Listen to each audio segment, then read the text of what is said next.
Donc déjà, je voulais vous remercier d'être venus si nombreux. Il y a des élus que je remercie d'être présents, il y a des commerçants, il y a des habitants, il y a des associations.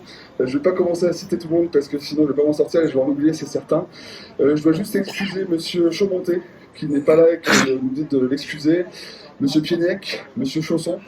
Euh, donc l'idée d'aujourd'hui, c'est d'essayer de donner du poids à cette idée de porter d'autres idées à Romans et de réfléchir à toutes les alternatives possibles avant de faire des choix très structurants.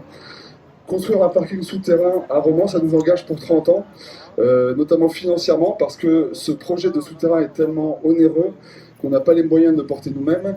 Et donc, pour cela, il va falloir privatiser le stationnement pendant 30 ans. Ça veut dire que pendant 30 ans, bon, il y a un risque sur le coût du stationnement, évidemment, mais aussi pendant 30 ans, on va perdre la main sur notre capacité à choisir les zones qui seront payantes ou pas, à quel prix elles le seront. On va perdre notre souveraineté.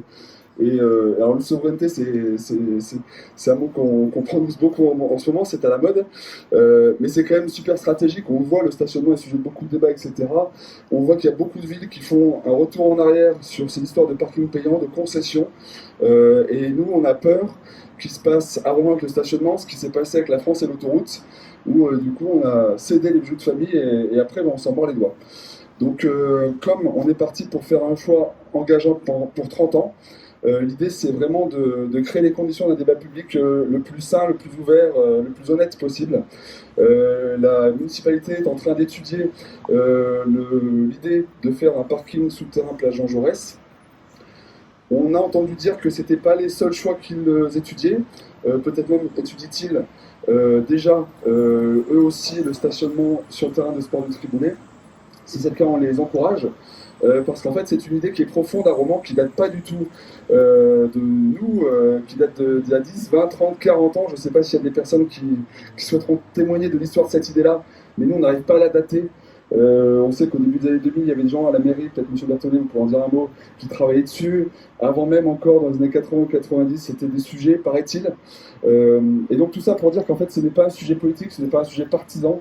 C'est juste, on est dans un moment, un rendez-vous de Romans, où on va garder la main sur cet enjeu clé de la ville, ou pas. Et donc c'est pour ça qu'il nous semble fondamental de créer les conditions d'un débat ouvert. Et donc, puisque c'est un sujet citoyen, commercial, économique, c'est un sujet aussi technique. Du coup, on a rencontré André il y a quelques mois, enfin Alain le connaît depuis quelques années, on ne dira pas combien. Et en fait, André a bien voulu travailler avec nous sur cette idée connue et reconnue de faire du stationnement sur le terrain de sport du lycée de Triboulet. Et donc, on a demandé à André s'il acceptait de nous faire quelques croquis. C'est grâce à André qu'on a pu porter l'idée cet hiver, notamment sur la partiale.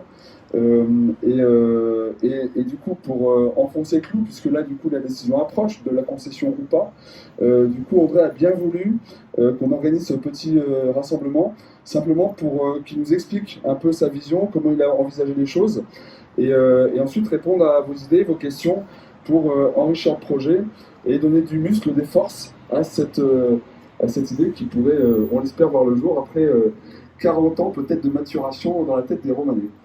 Donc je vais laisser la parole à André, et puis après la parole est libre, hein, c'est vraiment ouvert, donc je vous invite à poser vos questions et à échanger. Et pendant que André va faire la présentation du projet, je vais distribuer la même chose en plus petit. On en a imprimé une vingtaine, on ne pensait pas que vous seriez si nombreux. Donc on va vous les partager les uns les autres. Bonjour à tous. Je ne vais pas dire grand-chose hein, parce que je pense que le plan parle de lui-même. Je vais juste en dire deux mots. Je vais aussi dire que je ne suis pas tout seul sur cette réflexion. Donc Anaïs Bittard, architecte et qui travaille à l'agence, a beaucoup travaillé sur ce projet. Donc il faut le dire. Voilà. L'idée, elle est toute simple. Hein. Je pense que tout le monde a vu le dénivelé de terrain entre la côte Garenne, la hauteur où on est maintenant, celle des boulevards, et puis donc les rives de l'Isère.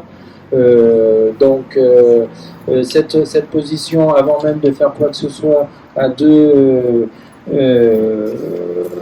induit deux types de réflexion. Que faire de ce qui aujourd'hui est quand même un creux, et pas terrible sur une entrée de ville de Romans,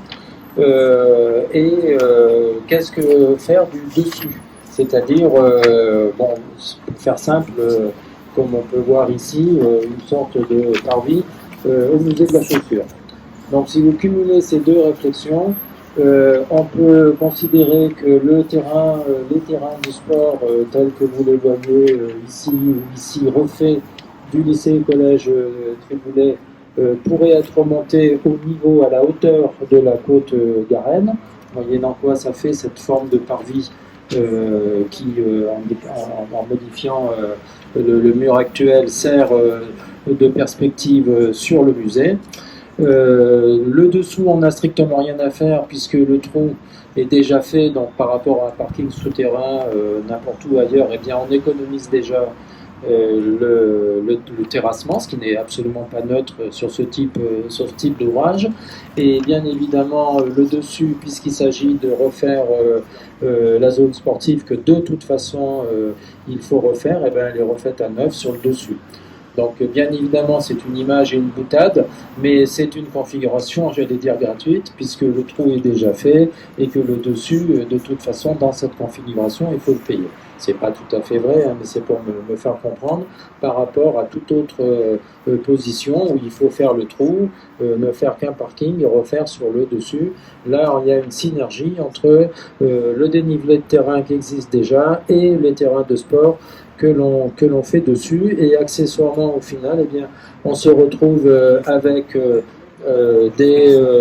entrée de ville un tout petit peu plus attrayante et végétalisée, et un peu comme le laisse suggérer le titre de cette planche, ce n'est qu'un début, et on peut imaginer qu'on se rapproche de proche en proche avec d'autres opérations sur le centre de Romans. L'extrapolation qu'on en a fait, ça fait 300 places de stationnement, donc ce qui n'est pas rien. Donc vous noterez ici que depuis le stationnement jusque sur le haut de la côte Garenne, on propose un ascenseur public qui, à la sortie du parking, nous ramène à la hauteur où on est maintenant, pour desservir toute la zone commerçante située au-dessus. Et on peut imaginer qu'en termes de comptabilité de stationnement plus global que ça autorise effectivement à en diminuer sur les boulevards et donc à rendre un projet plus attractif dans un deuxième temps sur les boulevards. Voilà.